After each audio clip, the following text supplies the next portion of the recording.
since 1945, there's not that much reliable data around long-term on temperatures in Australia that I can get access to. But certainly since 1945, temperatures have certainly increased at places like Horsham and Wagga by around about 2 degrees for the maximum temperature in October. So it's quite a significant increase in temperature. But our wheat yields over the same period have doubled. Now I put this chart up last year and I just want to run through it again because it's pretty interesting that what's actually happening is that we've got this long-term trend over the last 100 years. That's 1890 back there, currently up here. There's no doubt there's a long-term trend for temperature going up. What I did was put these, what's clear in my mind is that there are 2 periods of warming in that 100 years. And again, they coincide with the PDO being positive. There's that period there, and there's this period over here. What's really interesting though is that the rate of warming, the rate of temperature increase in both periods is exactly the same, 0.3 degrees every 20 years.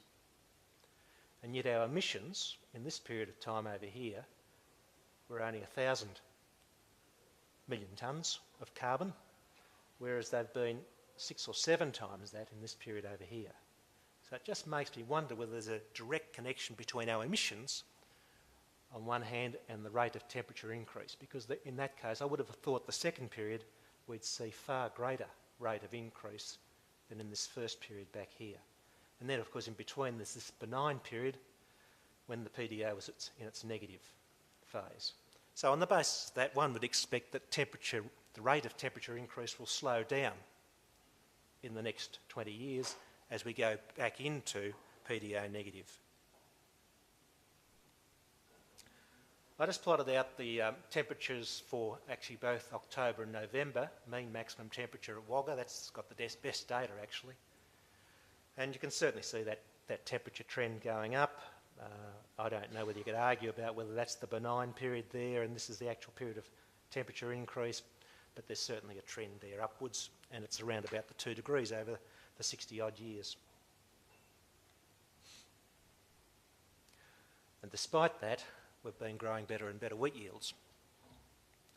And that's some data from John Angus, who was with CSIRO up until recently, showing that between 1945 and recently we've about doubled yields. We've seen a bit of a decline with the millennium drought, but basically it's a doubling of yields, and that's been repeated the world over, of course. Because it begs the question, we might have done better than double the yields had we not had the warming going on at the same time. The other part of this work which I've sort of started to get more involved in recent years is whether in fact, and I've indicated last year that, you know, when the PDO is in its negative phase, which is good for us, we see more La Ninas, we'll produce more wheat. Wheat prices tend to be better as well, because I think the Northern Hemisphere is going to be more adversely affected in their wheat yields. So I had this up last year too, I think a different format, but this is the wheat price since 1970. Back here, right up to recently, and you can see there's a trend upwards. It's about $4 per tonne per year. You're not going to make a lot of money if that's the rate of increase unless you're doing something else right.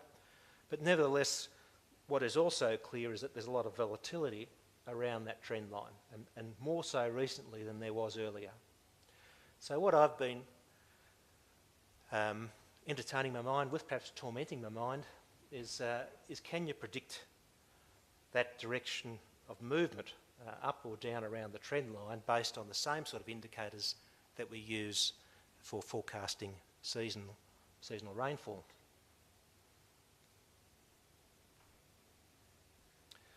So that's one approach, is just to say, can we predict the variability around the trend line? The other one which I tried to work on earlier this year was, is the price next December likely to be above or below the price this December? And in fact, that's probably been the more fertile way of tackling it, is to say, given that we had a price last year in Chicago terms, translated into Australian dollars of 272. Is it going to be up or down this year in December 2011? And the expectation based on analyses done back in January this year was that it's more likely to go down. And there's one key indicator that suggests that. And that's the seesaw, or the change in SOI from one season to the next. So in this is in the book, but I'll just talk it through. What it's looking at as an indicator, or what I found as the best indicator, is the SOI going up from October to, say, a La Nina year, which is what actually happened between 2009 and 2010, or is it going down? That's all that's about there. Now, as it happened, it went up dramatically from 2009. I think the October value was -15, and they ended up, the average of values between February and July last year was about 0, so it went up fairly dramatically, and that's a signal for wheat price likely to drop between December 10 and December 11. And when it goes the other way, when the SOI falls from 1 October into the next year, it goes the other way. Now, sitting at here today, I think the signal for change between December 2011 and December 2012 is somewhere in the middle here at the moment. So we expect, wheat price to stay about the same on that basis. This effect certainly shows up as quite significant if you look at your prices in Australian dollars, or Australian dollars from Chicago, but it also shows up even more strongly if you look at wheat price in just straight Chicago US cents per bushel.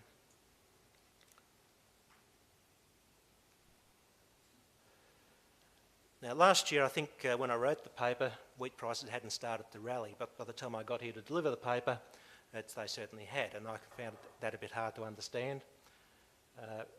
And as I said, I expected wheat prices to improve into 2011. Now, that recovery certainly started earlier than I expected, and I'd have to say that I don't think we can get the timing right. All we can do is get roughly the direction right. So that recovery started earlier, and it persisted in and peaked out in around about February, by which time I was suggesting to my masters that wheat price is more likely to fall by this coming harvest. So I think that sort of is useful if you're thinking about taking any sort of a hedging approach, and the problem with hedging, of course, is that you can never hedge too much, otherwise we could end up with the disasters of 2007.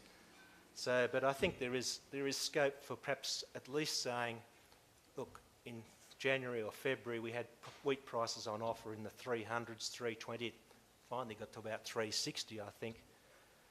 You're never going to pick the peak of 360, but at least you know that in the 300s is relatively good when you're expecting it to fall by harvest. So this year the trend price for wheat in December 2011 is $252, and that's probably about where I'd expect it to be based on the work I've done.